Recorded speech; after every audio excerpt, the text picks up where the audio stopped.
Bismillahirrahmanirrahim. Dear student, Assalamu alaikum. I am Sumaira Yunus and I will teach you lecture number 4 of history.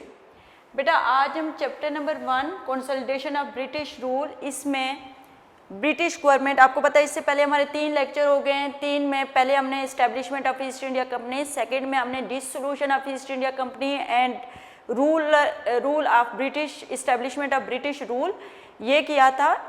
Third हमारा lecture था, उसमें हमने ये किया था कि ब्रिटिश एडमिनिस्ट्रेशन में इंडियंस को कैसे शामिल किया गया और उनको शामिल करने के लिए किसने जो है प्रपोज़ल आगे ब्रिटिशर तक पहुंचाया और किस मतलब ये तमाम चीज़ें सर सैयद अहमद खान के हवाले से जो है हमने उस सेकंड लेक्चर में जो है, थर्ड लेक्चर में जो है वो हमने डिस्कस किया। बेटा आज हमारा फोर्थ लेक्चर है और फोर्थ लेक्चर में जो है हम डिस्कस करने लगे हैं educational policy of British government. अब इंडियंस के लिए, अब ब्रिटिश रूल जब इंडिया में आया तो ब्रिटिशर ने इंडियंस के लिए पॉलिसीज़ बनाना शुरू कर दी। ठीक है, उनके लिए पॉलिसी, हर तरह की पॉलिसी, हर चीज़ में उन्होंने रिफॉर्म्स लाना शुरू कर दी, एजुकेशन में, सोशली, कम्युनिकेशनली, इसके अलावा आप हर एस्पेक्ट से जो है इकोनॉमिकली तमाम चीज़ों में ब्रिटिशर ने जो है वो रिफॉर्म्स की, उनमें जो है वो चेंज किया, तमाम चीज़ें चेंज की। अब इंडियंस का एक एजुकेशनल सिस्टम चल रहा था और इंडियंस का एजुकेशनल सिस्टम कोई बुरा सिस्टम नहीं था, बहुत अच्छा सिस्टम चल रहा था, लेकिन ब्रिटिशर के अकॉर्डिंग जो है इंडियन एजुकेशनल सिस्टम जो था वो इम्प्रेसिव नहीं था। हालांकि इंडियंस का जो एजुकेशनल सिस्टम था वो अपने कस्टम वैल्यूज़ के मुताबिक था, जो उनके अपने रिलीजियस, जो उनका जो रिलीजन था, जो उनका कल्चर था, जो उनका ट्रेडिशन था, उसके मुताबिक था। और लोग जो हैं वो अपनी जो एजुकेशन है वो उस अपनी सकाफत के मुताबिक जो है वो कर रहे थे। और यही बात होती है कि जब आप जो चीज़ें आप बाय बर्थ जिन चीज़ों में रहते हो, जो आपकी कस्टम्स होती हैं, जो आपकी वैल्यूज़ होती हैं, जो आप ट्रेडिशन होता है, उसके मुताबिक ही आप अगर अपनी लाइफ गुजारते हो और अपनी एजुकेशन उन्हीं चीज़ों में, उन कस्टम्स को सीखने में आप वो करते हो, तो आप बेहतर जो है एक बेहतर इंसान जो है बन सकता है, ना कि आप किसी और कम्युनिटी की जो है सोशल सिस्टम को डिस्कस करो। अब अंग्रेज़ क्या चाहते थे? ब्रिटिश रूल, यहाँ पे एजुकेशनल पॉलिसी में आप बताऊँ कि ब्रिटिशर क्या चाहते थे। बेटा ब्रिटिशर ये चाहते थे कि वो यहाँ से इंडियंस बाय कलर जो है और जो जगह और कलर के हिसाब से बस इंडिया में हूँ, बाकी उनके दिमाग में जो है पूरे का पूरा दिमाग जो है वो अंग्रेज़ बनाना चाहते थे। मेंटली वो उनको जो है वो अंग्रेज़ बनाना चाहते थे। किस तरह से? वो कहते थे कि बाय फेस और जो है बाय कलर, बाय फेस वो इंडियंस नज़र आएँ, लेकिन उनका जो रहन सहन का तरीका है, जो उनके कस्टम्स हैं, वो जो उनकी वैल्यूज़ हैं, जो उनका एजुकेशन सिस्टम है, जो उनका इकोनॉमिकल सिस्टम है, जो उनका सोशल सिस्टम है, वो तमाम का तमाम जो है वो ब्रिटिशर के अकॉर्डिंग हो।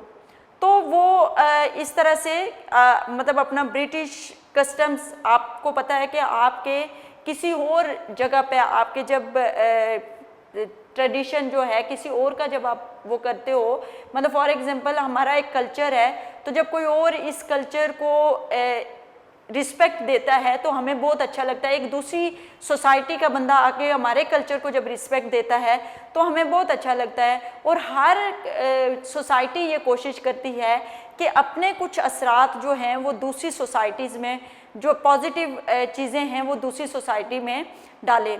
अब ब्रिटिशर हर तरह से इंडियंस को अपने उसमें कब्ज़े में करना चाहते थे। और यही बात है कि आज ब्रिटिशर को यहाँ से गए हुए कितना टाइम हो गया है, मोर देन 70 ईयर्स और 75 ईयर्स हो गए हैं, लेकिन कुछ एक इन्फ्लुएंस जो वो हमारे अंदर छोड़ के गए हैं वो नहीं निकल रहा।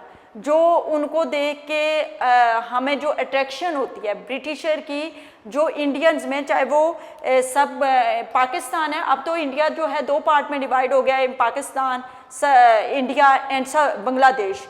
अब ये तीनों कम्युनिटीज़ जो हैं इनका ब्रिटिशर का इतना इसी तरह के उन्होंने कुछ रिफॉर्म्स जब की तो उन्होंने अपना सोशली अपनी चीज़ें इतनी इंडियंस में डाल दी कि आज ब्रिटिशर का हमारे ऊपर इतना इन्फ्लुएंस है कि इतने साल गुजरने के बावजूद भी एक अट्रैक्शन हमें उनमें एक अलग सी अट्रैक्शन हमें फील होती है। हम उनसे अपने आप को इन्फीरियर ही समझते हैं। अगर ये कोई दावा करता है कि नहीं we are superior than Britisher, तो ऐसा गलत है। हमारा जो दिमाग है वो इस बात को एक्सेप्ट नहीं करता। हम उनसे अपने आप को इन्फीरियर समझते हैं, ये हकीकत है और इसको चेंज होना चाहिए। लेकिन देखें with the passage of time change होता है नहीं होता, लेकिन अभी तक की जो सिचुएशन है वो यही है। क्योंकि देखें अब कुछ लोगों को, हम लोगों को इंग्लिश बोलना नहीं आती, तब भी हम कोशिश कर रहे होते हैं कि किसी तरह से कोई वर्ड जो है वो इंग्लिश का बोले। अपने बच्चों को हम कुछ कस्टम्स, वैल्यूज़, कुछ अखलाकियात सिखाने के बजाय हमारी ये कोशिश होती है कि बच्चे किसी तरह से इंग्लिश बोलना सीख जाए। तो हमारा एक उनका इन्फ्लुएंस ही है, तभी हम ये कर रहे हैं। हमारे आगे कोई आके बहुत प्रॉपर इंग्लिश बोलना शुरू हो जाता है, उसको नॉलेज है कुछ या नहीं है, वो जो है दूसरा उसके कंपैरेटिवली अगर दूसरा पर्सन है उसको इंग्लिश ज़्यादा आती है, उसके पास नॉलेज ज़्यादा है, लेकिन उसको इंग्लिश बोलना नहीं आती, तो उसकी वैल्यू जो है वो इंग्लिश बोलने वाले की वैल्यू से इंग्लिश बोलने वाले से उसकी वैल्यू जो है वो कम ही, हम उसको इन्फीरियर ही समझते हैं। इंग्लिश बोलने वाले को सुपीरियर बोलते हैं, जिसके पास नॉलेज ज़्यादा है उसको हम इन्फीरियर ही समझते हैं। तो ये बेसिकली ये क्यों है?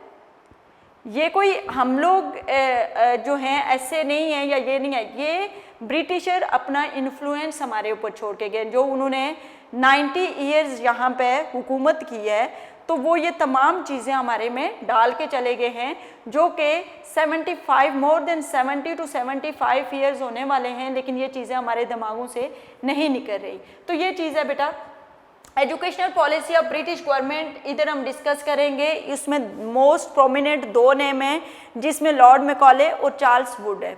अब लॉर्ड मैकॉले के बारे में मैंने आपको लास्ट लेक्चर में भी थोड़ा सा बताया था कि लॉर्ड मैकॉले बेटा वो पर्सन था कि जो ये चाहता था कि ब्रिटिश जो इंडिया है, यहाँ की जो लोकल लैंग्वेजेस हैं, जो वहाँ पे प्राइमरी एजुकेशन इंडियंस में दी जाती थी, वो वहाँ की लोकल लैंग्वेजेस में दी जाती थी। जैसे कुछ जगहों पे पर्शियन जो थी वो ऑफिशियल लैंग्वेज थी, कुछ जगहों पे अरबिक, कुछ जगहों पे संस्कृत जो थी वो पर्शियन। जो वो कह रहा था कि पर्शियन को ऑफिशियल लैंग्वेज ख़त्म करके उसकी जगह क्या कर दें, उसकी जगह इंग्लिश जो है उसको प्रमोट करें, इंग्लिश में जो है लोगों को पढ़ाना शुरू कर दें। दूसरा उसने ये कहा था कि कुछ और लैंग्वेजेस में बच्चों को जो है वो करवाया, जैसे अरबिक और संस्कृत में, तो उसने कहा इन दोनों लैंग्वेजेस को भी रिमूव किया जाए और टोटली इंग्लिश जो है यहाँ पे लोकल लेवल पे जो है जो स्कूल है वहाँ पे इंग्लिश में एजुकेशन दी जाए।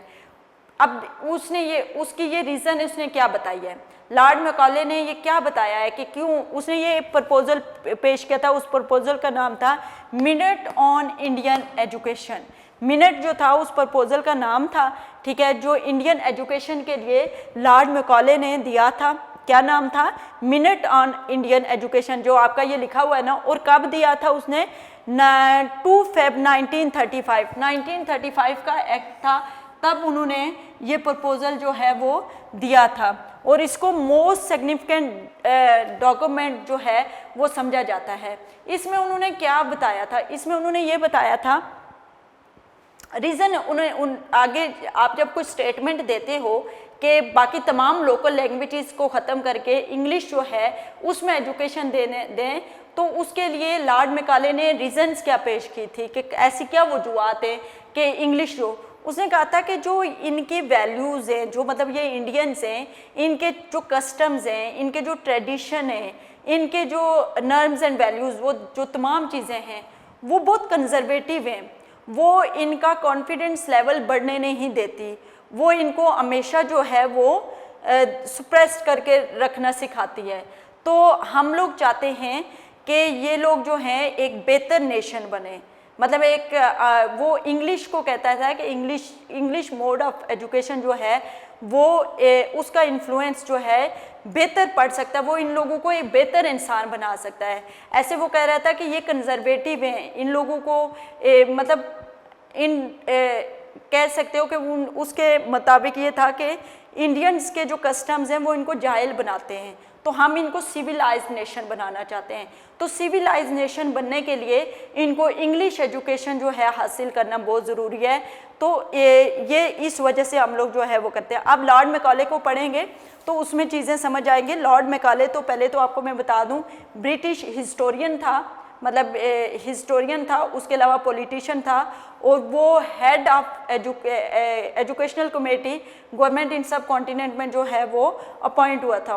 उसने क्या कहा था, अब इसकी जो है डेट ऑफ बर्थ में आपको बता दूं 1800 में ये इसकी बर्थ है, और ये डेथ इसकी थी 1859 में, ठीक है। इसने जो प्रपोजल दिया था उसका नाम था मिनट ऑन इंडियन एजुकेशन, और ये जो है कब दिया था उसने 1935 में दिया था, ठीक है। इसमें उसने क्या कहा था, Lord Macaulay made proposal to the government to fulfil the educational need of the people of subcontinent and suggested that Persian language should be replaced by English, कि पर्शियन की जगह इंग्लिश लैंग्वेज जो है as a official language लाई जाए।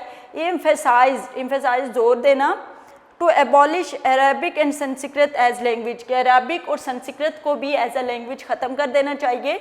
ई believe that the purpose of education was to induct the people into civil service and promote the western education and science in the sub continent. उसने कहा था कि western education जो है वो यहाँ पे लानी चाहिए, ताकि ये इधर के लोग वेस्टर्न एजुकेशन को जब पढ़ेंगे तो मोर सिविलाइज होंगे, मोर डिसिप्लिन नेशन बनेंगे। वो ये क्लेम कर रहा था कि हमारी जो एजुकेशन है, वेस्टर्न एजुकेशन जो है वो लोगों को ज़्यादा सिविलाइज बनाती है, ज़्यादा डिसिप्लिन बनाती है। तो जबकि यहाँ की जो एजुकेशन है, यहाँ की जो लैंग्वेजेस हैं, उनमें एजुकेशन और यहाँ के जो कस्टम्स के मुताबिक जो और कल्चर के मुताबिक जो एजुकेशन दी जा रही है, ये लोगों को अनसिविलाइज बना रही है। तो हम इन अनसिविलाइज लोगों को सिविलाइज बनाना चाहते हैं, ठीक है। उसके अलावा education in science in the sub continent he also emphasize English language as the medium of instruction, मतलब तदरीस का जो हमारा ज़रिया होना चाहिए वो medium of instruction for education instead of local languages, ठीक है। तो बेटा इसमें ना दो लोग अपने, जब लॉर्ड मैकॉले ने ये स्टेटमेंट दी तो उस टाइम दो लोग एक दूसरे के सामने आ गए। एक थे एंजेलिस्ट और एक ओरिएंटलिस्ट। एंजेलिस्ट जो थे वो इंग्लिश को प्रमोट करना चाहते थे, और वो चाहते थे कि इंडियंस जो हैं वो कम्प्लीटली जो एजुकेशन हासिल करें, प्राइमरी लेवल से लेकर हायर लेवल तक वो जस्ट इंग्लिश में हासिल करें। उनके ऑपोजिट, उनके मुखालिफ ओपिनियन जो आया वो ओरिएंटलिस्ट था। ओरिएंटलिस्ट कौन थे? ओरिएंटलिस्ट भी वेस्ट के ही लोग थे, वो भी वेस्ट के ही लोग थे, ये भी वेस्ट के लोग थे, वो भी वेस्ट के लोग थे। अब ये लोग क्या चाहते थे कि इंग्लिश जो है वो कंप्लीटली जो है इम्पोज्ड इंग्लिश, अच्छा इंग्लिश को वो जो है प्रमोट करना चाहते थे कंप्लीटली।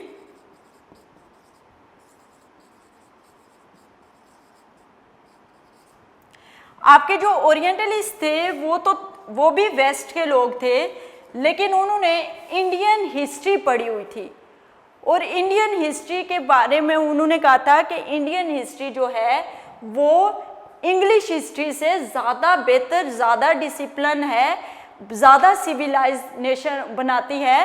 तो इंडियंस को उनकी अपनी लोकल लैंग्वेजेस जो हैं उन्हीं में एजुकेशन हासिल करना चाहिए, कि इंडियन जो हैं वो अपनी लोकल लैंग्वेजेस में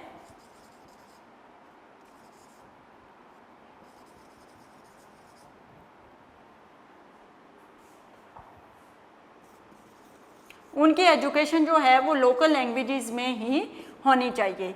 अब क्या था, एंजेलिस्ट एंड ओरिएंटलिस्ट। एंजेलिस्ट जो थे वो इंग्लिश थे, अंग्रेज़ थे, ठीक है। ओरिएंटलिस्ट भी अंग्रेज़ ही थे, वो भी वेस्ट से ही बिलोंग करते थे। लेकिन इन दोनों के ओपिनियन जो थे वो एक दूसरे से मुखालिफ थे। एक कहते थे कि यहाँ पे इंडियन, चूँकि अब रूल जो ब्रिटिशर का आ गया था, तो वो कहते थे कि यहाँ पे कम्प्लीटली जो रूल्स एंड रेगुलेशन है वो English rules and regulation, English mode of education, medium of education जो होना चाहिए वो इंग्लिश होना चाहिए। तो जो ओरिएंटलिस्ट थे उन्होंने कहा था, जिन्होंने वो वेस्ट के थे, लेकिन उन्होंने क्या किया था, उन्होंने यहाँ की जो हिस्ट्री थी वो बहुत डिटेल में पढ़ी हुई थी। तो उन्होंने कहा कि यहाँ की जो हिस्ट्री है वो मोर सिविलाइज्ड है देन ब्रिटिश हिस्ट्री से।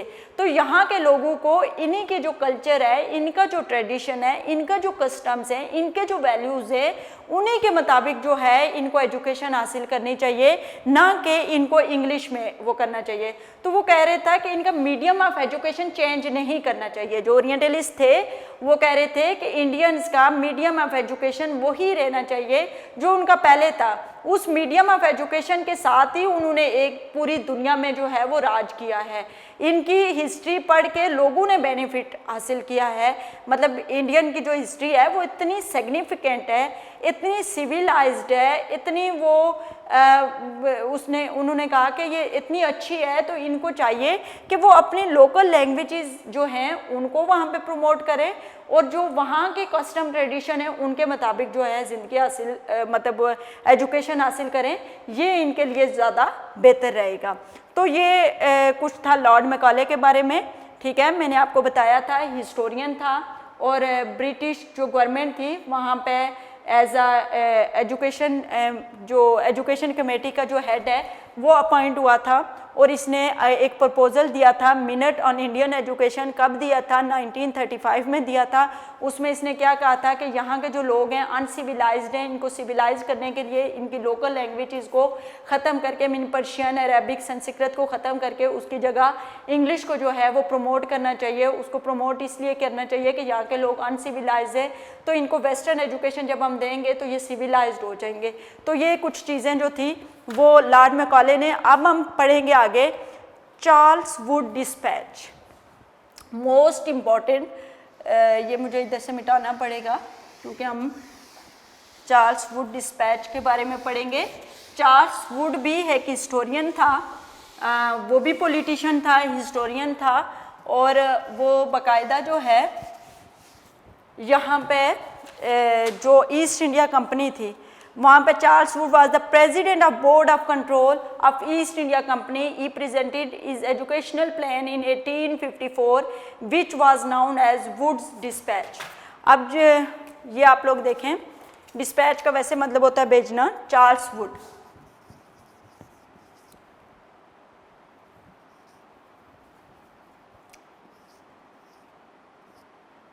Charles Wood dispatch.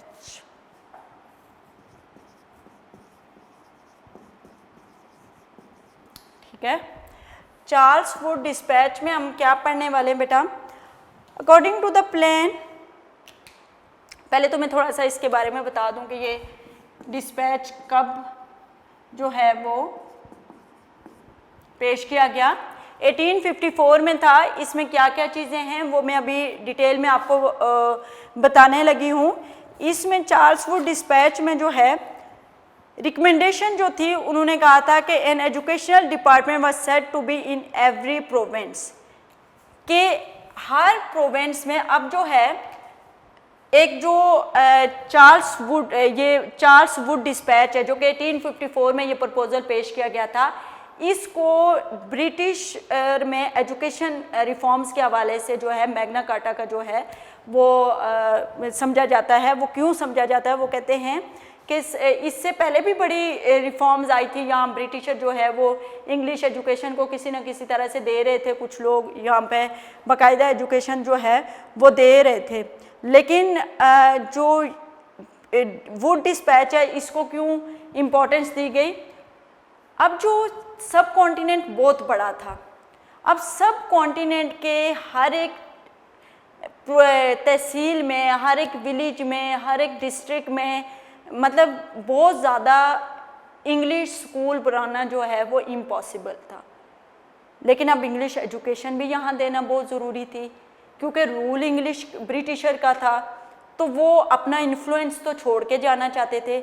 अगर वो आज अपना इन्फ्लुएंस ना छोड़ के जाते तो हम इस तरह से ब्रिटिशर से डर ना रहे होते, मतलब वेस्ट से हम डर ना रहे होते। हम जो अपनी पॉलिसीज़ बनाते हैं हम उनके डर से ना बना रहे होते, आज हम उनके अंडर ना होते बल्कि वो हमारे अंडर होते। तो उन्होंने अपना इन्फ्लुएंस तो किसी ना किसी तरह से छोड़ना था। जो आज इंग्लिश फोबिया जो हमें पड़ा हुआ है वो किस वजह से है, वो due to the Britisher influence.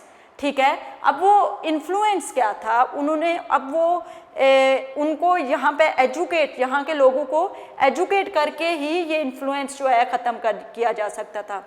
अब ब्रिटिश इंग्लिश एजुकेशन दे के ही किया जा सकता था। अब मुझे ये बताएं बेटा कि इंग्लिश ज़ाहिर है सब कॉन्टिनेंट आपको पता है, जो कि आपके बांग्लादेश, पाकिस्तान, इंडिया, उसके अलावा लॉट्स ऑफ स्टेट जो आपके अराउंड है, इन पे जो है वो एक पूरी की पूरी लैंड जो थी सब कॉन्टिनेंट की वो इस पे मौजूद थी। अब इस पूरे सब कॉन्टिनेंट पे इंग्लिश जो है, जिस तरह से अभी छोटे छोटे आपके हर जगह पे स्कूल खोले हुए हैं, इस तरह से इंग्लिश स्कूल खोलना इतना पॉसिबल नहीं था। तो फिर ब्रिटिशर ने क्या कहा कि मतलब वुड डिस्पैच ने एक जो है प्रपोजल दिया, उसमें उसने कहा कि एन एजुकेशन के हर प्रोविंस में एजुकेशन डिपार्टमेंट्स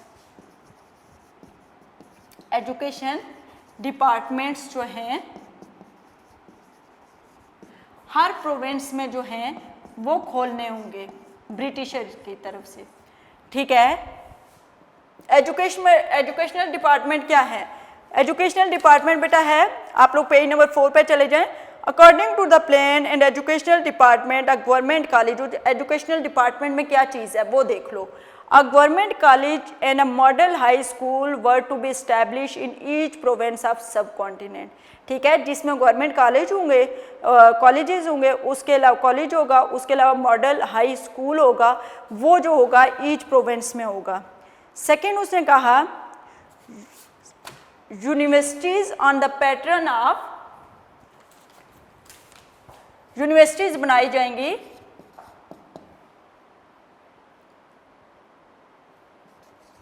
यूनिवर्सिटीज़ बनाई जाएंगी, उसका जो पैटर्न ऑफ यूनिवर्सिटी होगा वो लाहौर वो होगा लंदन होगा। उनका कौन से पैटर्न पे? लंदन के, जो जिस तरह की लंदन में यूनिवर्सिटीज़ हैं सेम उसी मॉडल की यूनिवर्सिटीज़ सब कॉन्टिनेंट के अंदर, जो स्पेशली जो प्रोविंस हैं बम्बे, उसके अलावा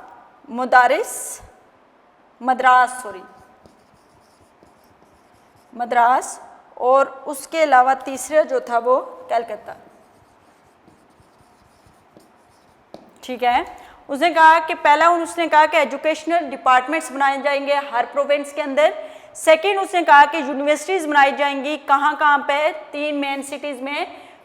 कौन से मॉडल?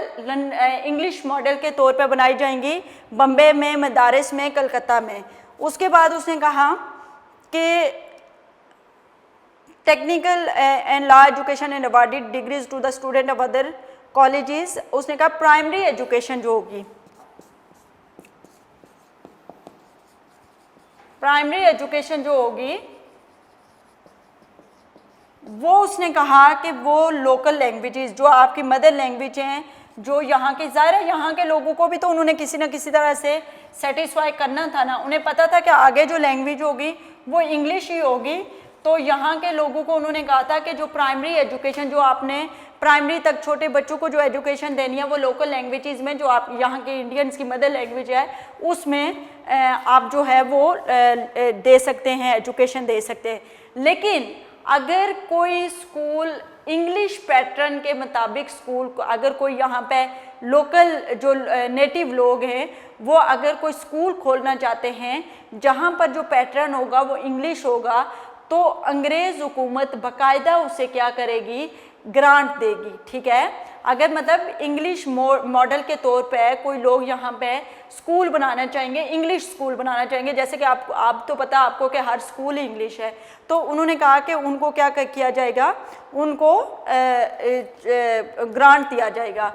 उसके अलावा institution of teacher training would be establish, teacher training के लिए जो है वो इंस्टीट्यूशन बनाए जाएंगे। School and college for the education of women would be open. आपको पता है सब कॉन्टिनेंट के ऊपर वुमेन एजुकेशन पे इतना ज़्यादा एम्फसाइज नहीं किया जा रहा था, लेकिन ब्रिटिशर ने यहाँ आके ख़वातीन की एजुकेशन पे जो है वो बहुत ज़्यादा एम्फसाइज़ किया और उनके लिए बाकायदा इंस्टीट्यूट जो है ओपन किए, टीचर ट्रेनिंग सेंटर्स जो है वो ओपन किए। तो ये था चार्ल्स वुड, जिसको मैग्ना कार्टा का दर्जा जो है दिया जाता है in English education of India. तो modern education start from the charter act 1831। Okay, ये तमाम चीज़ें जो थी वो आज हमने डिस्कस की हैं। अब इससे रिलेटेड बेटा मैं आपको काम देना चाहूँगी। हमारा चैप्टर नंबर 1 है, इसमें जो चीज़ें हमने डिस्कस की हैं उसमें लॉन्ग क्वेश्चन आंसर नहीं है, ठीक है। इससे रिलेटेड लॉन्ग क्वेश्चन आंसर नहीं है ना। तो हमारे कल के टॉपिक जो हमने लास्ट लेक्चर में लेक्चर नंबर 3 में जो टॉपिक डिस्कस किया था उससे रिलेटेड हमारा कोई लॉन्ग क्वेश्चन मौजूद था ना। आज का जो टॉपिक हमने डिस्कस किया educational reform of Indian British government for Indians ना, इसमें किसी किस्म का जो है कोई लॉन्ग क्वेश्चन जो है वो मौजूद है। तो बेटा हम ये करते हैं कि आज में आपका जो ये लॉन्ग क्वेश्चन नंबर 2 है जिसमें right and on act 1861 for the inclusion of native people in government. Okay, नहीं ये भी नहीं है आपका, सही है। तो अब इसके रिलेटेड मैं आपको ज़रा एमसीक्यूज़ दे रही हूँ। एमसीक्यूज़ नंबर आप 1 to 10 डायरी वर्क आप नोट कर लें।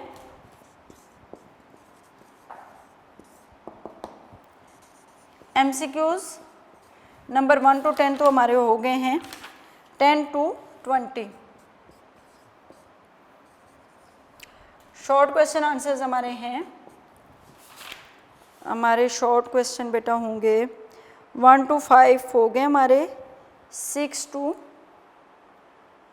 सही है 11, 6 to 11 हमारे जो हैं वो शॉर्ट क्वेश्चन आंसर। ये आपका बेटा डायरी वर्क है, इसमें लिखना नीट नोटबुक के ऊपर आपने कुछ नहीं लिखना, लेकिन आप जो है प्रिपरेशन करेंगे तो वो आपने लिख के शॉर्ट क्वेश्चन आंसर की प्रिपरेशन करनी है। मुझे एक मैसेज आया था, एक बच्चे ने पूछा था कि बेटा हमने सारी चीज़ें लिखनी है। तो बेटा नहीं, सारी चीज़ें आप लोगों ने बिल्कुल भी नहीं लिखनी। आपने जस्ट जो 2 लॉन्ग क्वेश्चन हैं किसी भी चैप्टर के वो नीट कॉपी पे लिखने हैं, बाकी सारा काम मैं आप लोग को कह रही हूँ रफ कॉपी पे याद किया करें। Okay, stay safe, stay home. ये था हमारा आज का लेक्चर और नेक्स्ट लेक्चर तक के लिए इजाज़त दीजिए। अल्लाह हाफिज़।